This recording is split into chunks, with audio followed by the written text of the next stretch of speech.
brindada por la geóloga Silvana Rodríguez. El título de su presentación es Tefras distales en Patagonia extraandina como potenciales marcadores cronoestratigráficos para el Holoceno tardío. ¿Necesitas micrófono? ¿Ahí me escuchan? Para el video. Ahí sí, mejor. Ahí no. Bueno. Lo que les voy a mostrar ahora es parte de lo que he estado trabajando en mi tesis de doctorado. Trabajé con Alejandro Montes, que está en Cádiz, CONICET Ushuaia, y en la Universidad Nacional de Tierra del Fuego, con Valeria Autes, que es parte de IPATEC, CONICET en Bariloche, y Gustavo Villarrosa, que también es de IPATEC y de la Universidad Nacional de Comahue, también en Bariloche.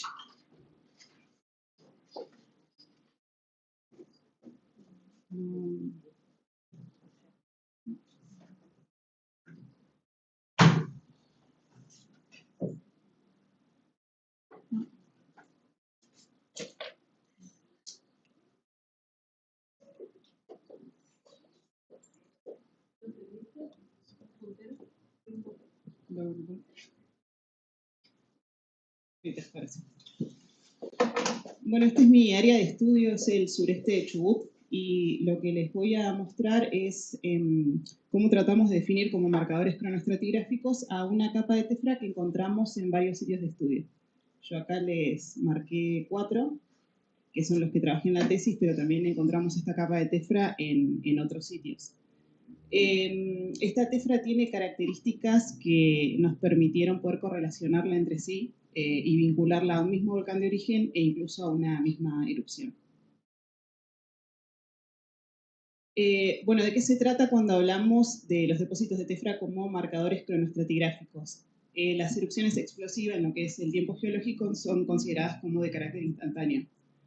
Y además la capacidad que tiene de acumular grandes volúmenes del producto piroclástico que se genera, sumado a la capacidad de dispersión y la gran cobertura que puede generar, son considerados como excelentes marcadores cronoestratigráficos. Esto se usa mucho en zonas un poco más aledañas a los volcanes, principalmente con testigos lacustres y bueno, también con depósitos de caída primaria en superficie, ¿sí? Pero bueno, ¿qué pasa en Patagonia extraandina? Nosotros estamos en un ambiente que es árido, semiárido, con fuertes vientos del oeste, ¿sí? Los westerlies, y eso hace que haya mucha erosión eólica y erosión hídrica, ¿sí? Sumado a eso, estamos en una zona que está bastante alejada de la zona volcánica, entonces los depósitos de tefras que tenemos son tefras distales, ¿sí? Son de tamaño ceniza. Esta tefra en particular tiene todos tamaños menores a 500 micrómetros.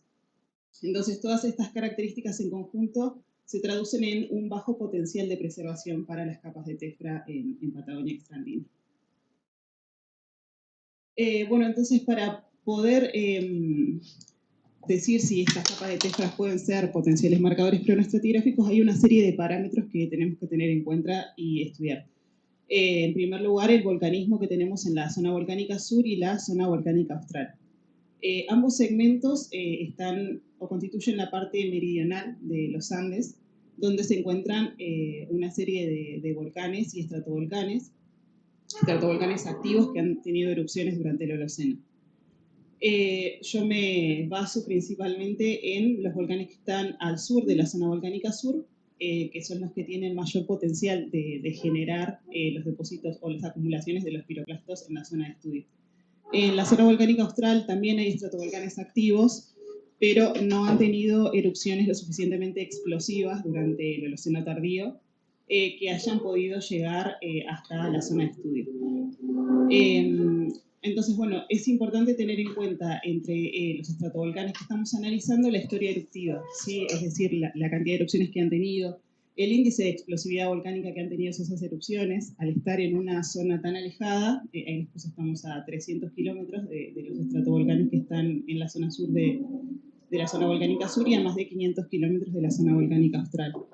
Entonces las erupciones que van a llegar hasta esta zona tienen que ser con un índice de explosividad igual o mayor a 4, ¿sí? En ese tipo de erupciones se van a generar los mayores volúmenes de piroclastos y se van a generar las columnas eruptivas más altas, donde por influencias de los vientos del oeste van a poder llegar a la zona de estudio. Otra cosa que hay que tener en cuenta es los campos composicionales de esos estratovolcanes, ¿sí? Si bien las distintas erupciones de un mismo volcán puede tener variaciones en la composición, siempre están dentro de un mismo campo de composición, ¿sí? En los sitios en los que yo le mostré, nosotros hicimos análisis geoquímico de los elementos mayoritarios para comparar con los campos composicionales de estos estratovolcanes. Estos puntos son las muestras que nosotros analizamos, ¿sí? Y acá se puede ver que coinciden con el extremo del volcán Michimahuida y también con el campo composicional del volcán Hudson. Y acá, bueno, importa esto que les comentaba antes de la historia eruptiva y también la dispersión de la pluma volcánica que esté asociada a las erupciones que vamos a estudiar. La geoquímica con Michimahuida coincide solamente con una erupción donde la tefra le llama Lepue, que ocurrió hace aproximadamente 11.500 años. Y la dispersión fue bastante cercana al volcán, no hay registros de esta tefra en zonas más alejadas. En cambio, el Holoceno, el volcán Hudson, perdón, tuvo una erupción en el Holoceno tardío, que es el tiempo en el que nosotros estamos trabajando, ahora les voy a comentar por qué. Y la geoquímica coincide muy bien con el campo composicional. Además, la pluma volcánica tuvo una dispersión hacia el este y hace pocos años, en 2021, salió un trabajo de un nivel de tefra que encontraron cerca de Caleta, Olivia, que tiene las mismas características geoquímicas que las tefras que estoy estudiando yo. Y bueno, y también la asocian a esta erupción del volcán Hudson del Holoceno tardío. Otra cosa para tener en cuenta es lo que les mencionaba recién, el tema de los vientos del oeste, los westerlies, ¿sí? Que son generados por el anticiclón del Pacífico y toda Patagonia está sometido a estos vientos. Entonces esto lo que produce es que la gran intensidad que tienen estos vientos pueda dispersar el material piroclástico que se genera hacia el este de los Andes. Entonces esto nos da la posibilidad de que se generen depósitos distales en esta zona. Para mostrarles un ejemplo, tienen, bueno, dos. Acá está la erupción de Chaitén en 2008 y la de Hudson en 1991. Una imagen satelital, una imagen radar. Incluso la de Hudson en el 91, la ceniza llegó hasta acá, hasta Comodoro Rivadavia. En las figuras que están a la derecha es la dispersión de la pluma, que la hice en base a trabajos que estuve viendo. Es muy importante acá tener en cuenta de qué está compuesta esa tefra.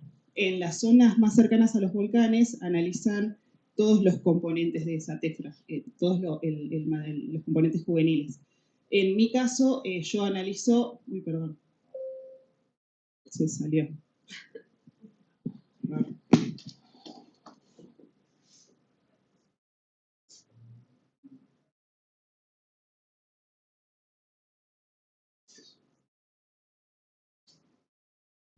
Ahí está. En mi caso yo trabajo con los fragmentos vítreos, porque son los que preservan las propiedades del magma. Entonces me da información directamente del volcán y de la erupción, ¿sí? Bueno, en este caso es importante tener en cuenta la geoquímica, un poco por lo que les mostré recién, y también al analizar varios sitios y que tengan la misma geoquímica de elementos mayoritarios, a mí me permite correlacionar a las capas entre sí. Este diagrama TAS muestra la geoquímica que yo obtuve de estas tefras. Están todas en el límite de los campos traquita, traquidacita, dacita y riolítica, y la mayor parte queda dentro del campo riolítico. También es importante comparar las propiedades físicas de esos fragmentos vítreos, como la forma, el color, el tamaño de grano, la textura. Yo acá les puse una sola figura, pero en todos los sitios encontramos el mismo tipo de fragmentos vítreos.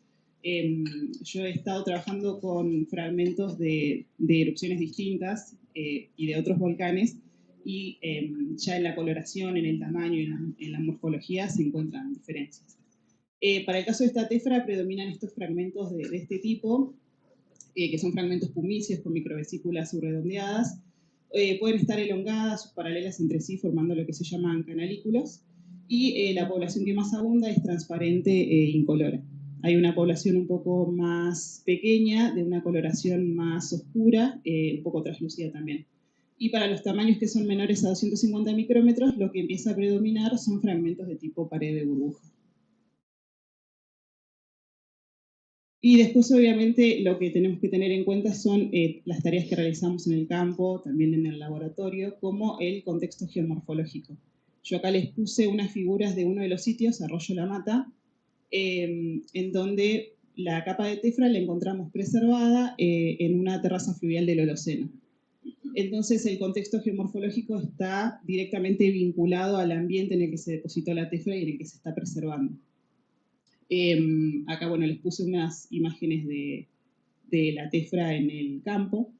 Y acá es muy importante poder diferenciar si el depósito es primario o si está retransportado. Hay evidencias, bueno, de que la tefra puede ser retransportada inmediatamente después de la erupción, pero también hay evidencias en las que una tefra puede ser retransportada miles de años después, y entonces en ese caso ya no puede ser considerada como un marcador cronoestratigráfico, principalmente en el tiempo en el que yo estoy trabajando, que es el Holoceno, ¿sí?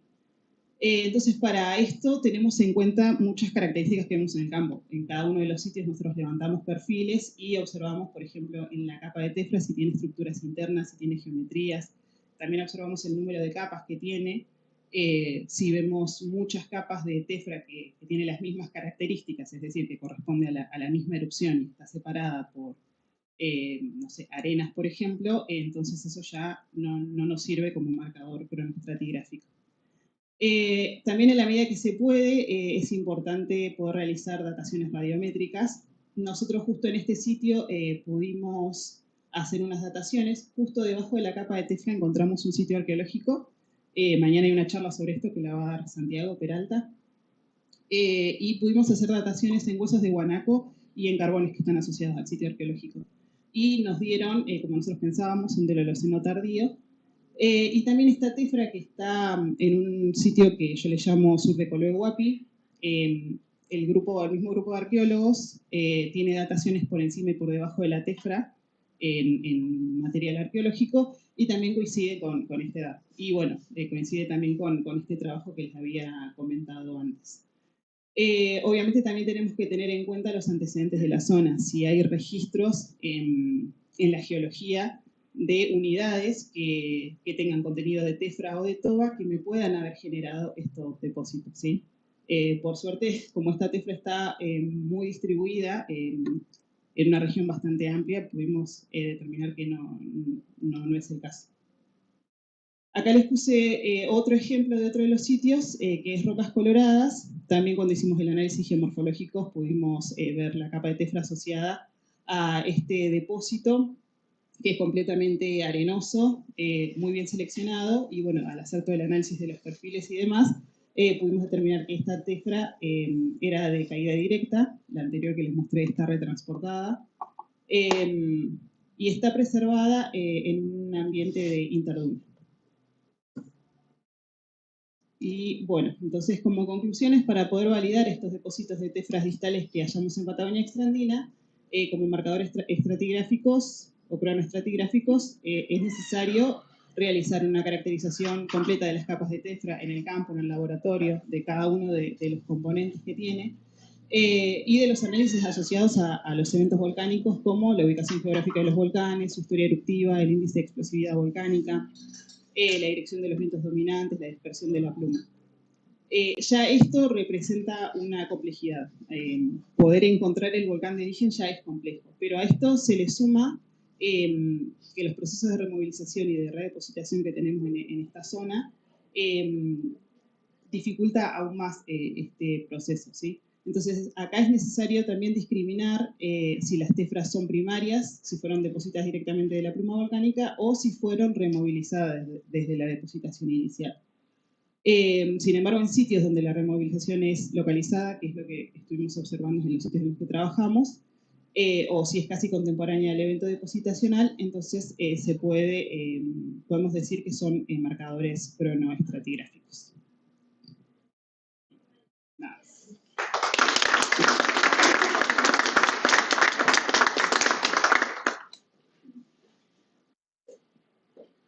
¿Alguna pregunta?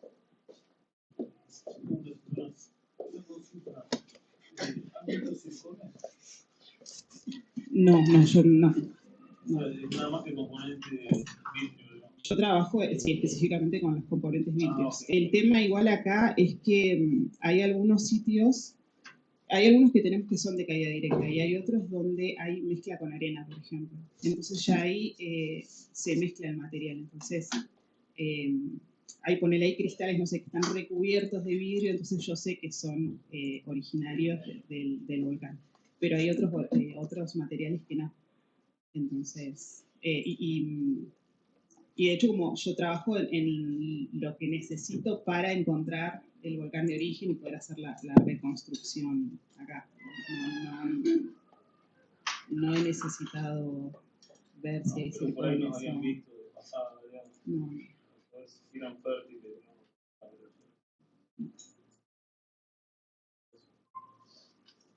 Bueno, si no hay más preguntas, le agradecemos a Silvana. Gracias.